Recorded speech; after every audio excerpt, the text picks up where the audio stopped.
Hello and welcome back to another review of me, Kevin, from Kevin Grant on Whisky.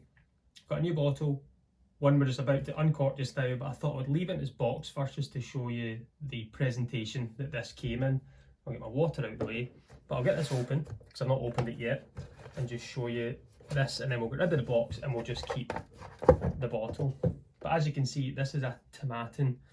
This is a virgin oak. It's a Distillery exclusive from the distillery, obviously. I was there last week and I was able to try this, and I thought I need to pick one up. So we'll get it in the glass. Let's see what pop we get. It's a good one.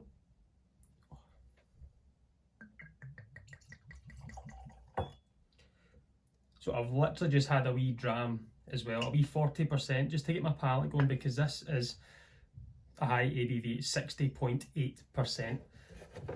As I say, the boxes, I really like it for presentation, but we'll get into that at the end. I'll get this moved out of the way just now.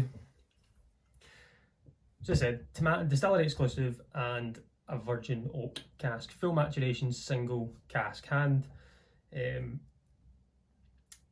All the workings on it is done by hand, because when you're bottling it on a day and so forth, some of them have been pre-bottled, so they're on the shelf to buy. You don't have to keep going up to the cask and doing it.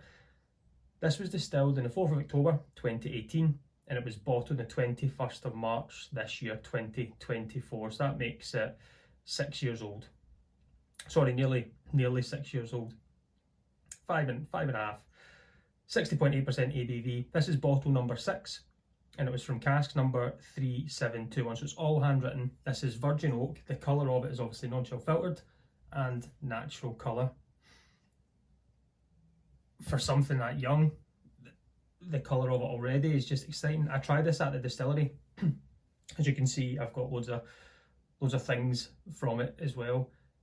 Virgin oak, we'll get into that first. So virgin oak is a cask which is previously held no alcohol. So it is just the wood in itself.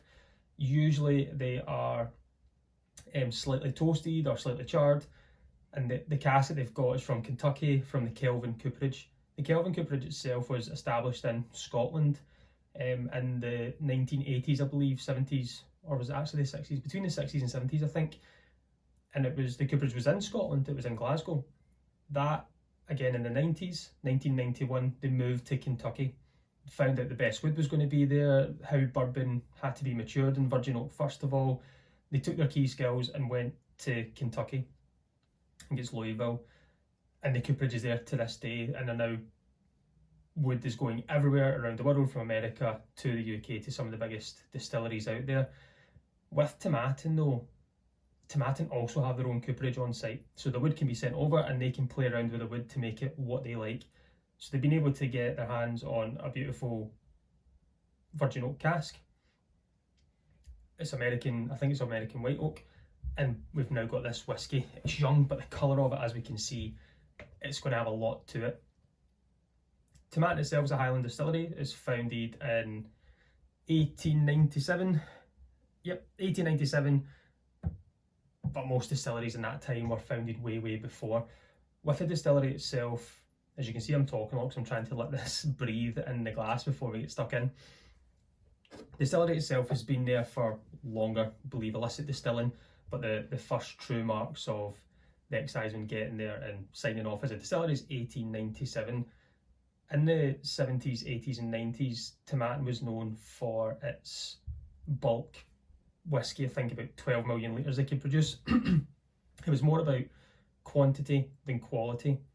We now fast forward and they can produce about 5 million, I think, but we're producing about 2.2 million per year. So it's all about quality. We want to try and bring, the Tomatin are trying to bring the brand back to being all about quality single malts and not just selling it off. I think there's 14 warehouses there and tons of whiskey. One of the things that they kind of pride themselves on is how long their fermentation times are. So it's round about 140 or is it 160 hours. I think it's 5 days.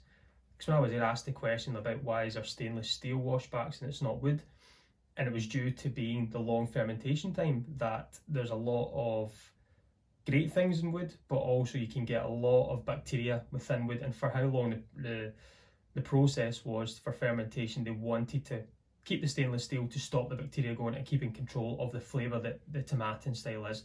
So a kind of softer, fruitier new make spirit, kind of a lot of rhubarb, sweeter notes to it. It's not this big heavy liquid, and it was really nice.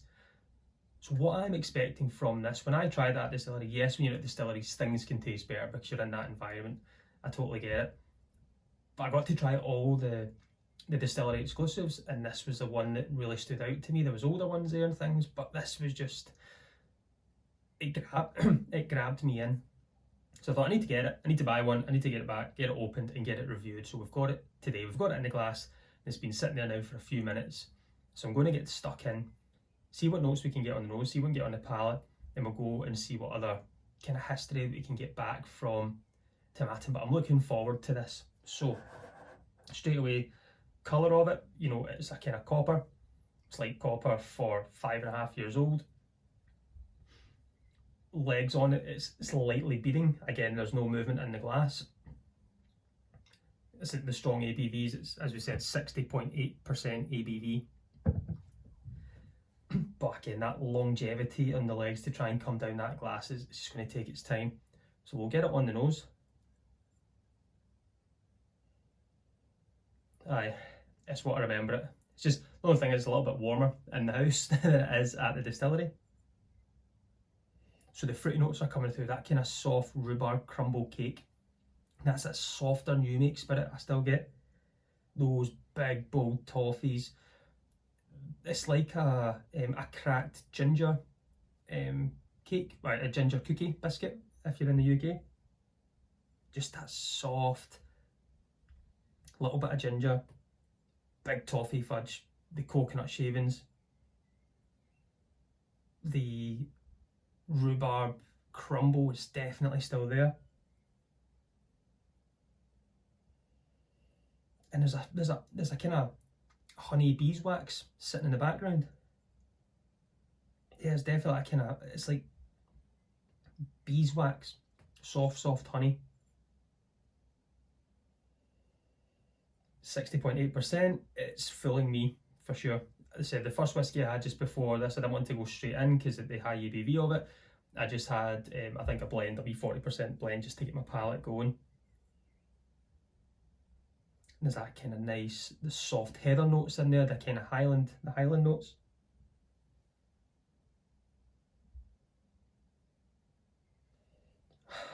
Wonderful in the nose, I like that. So what we'll do is, we'll get it on the palate and let's see what we get from it. So slàinte everyone.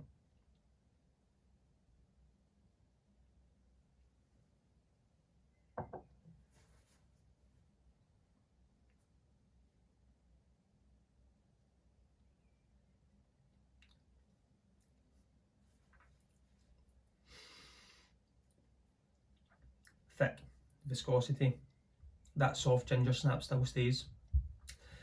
There's like a kind of peach melba coming through, like maybe that, this with kind of warm honey drizzled on top, like melba and honey. Thick, lightly grassy, like this, it's not grassy, the kind of barley fields and is there, dry, slightly dry. We'll go back in for another wee sip and then we'll add some water.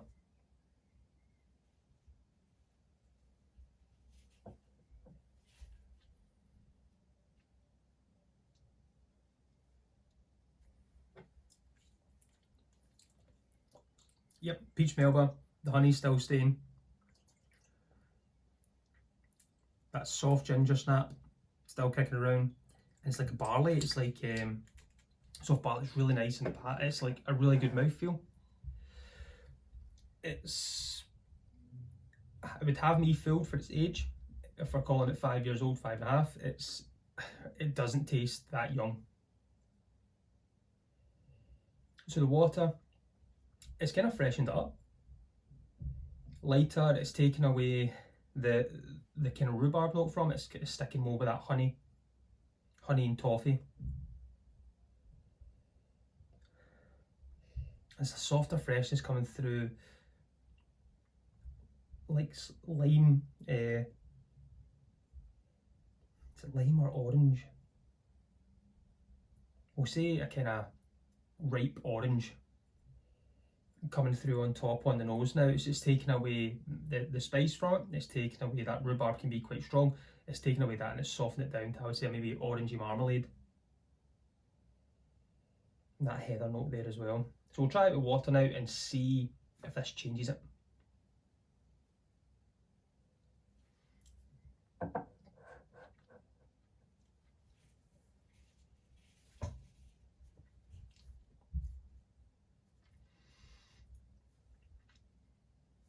That peachy note stays there. It's more of the rhubarb pie, the kind of softer, sweeter notes, like doused with sugar. But I know that sounds like a super sweet whiskey, but it's not. I think the balance of the ginger note that's coming through from it, the ginger snap, it's there. There's this drying note at the end. Those fudgy notes are staying there, slightly tropical. With the water added, and it's given a new dimension. I think when this stays in, it's going to get summer, it'll be kind of warm in this room. This is going to change, this will develop into different flavours. This is a Highland distillery right on the A9, about 20 minutes south of Inverness. You can't miss it if you're driving from Glasgow or Edinburgh to Inverness. You can get these on their website as well, I was able to see, so it's not just the distillery, but you can get them there. This was £95. I'm very happy with it, as I said, being there, trying all the different ones. This was the one that stood out for me, and I really enjoy it. I don't know how long this will last. I think it'll be an easy one to reach for. It's going to be ones to maybe impress some friends when they come round, because it's virgin oak, full maturation, single cask, which we're getting the DNA of the spirit, then we're just getting a brand new cask with nothing in it, and this is what we've got. I enjoy it. If you've enjoyed it, if you've ever had one, or a virgin cask on its own with any sort of spirit in it, just let me know what you think in the comments below. I'm trying to be more active now on the socials, on Instagram, so you can follow me on there as well. But I'm going to go and sit back. I'm going to go and enjoy this. I'm going to the Clackmannanshire Whisky Festival this weekend, so if you're there, come over and say hello and see what drams we enjoy together. But as always, I've been Kevin for Kevin Whiskey. Join me next week. Let's talk whiskey. Lunch.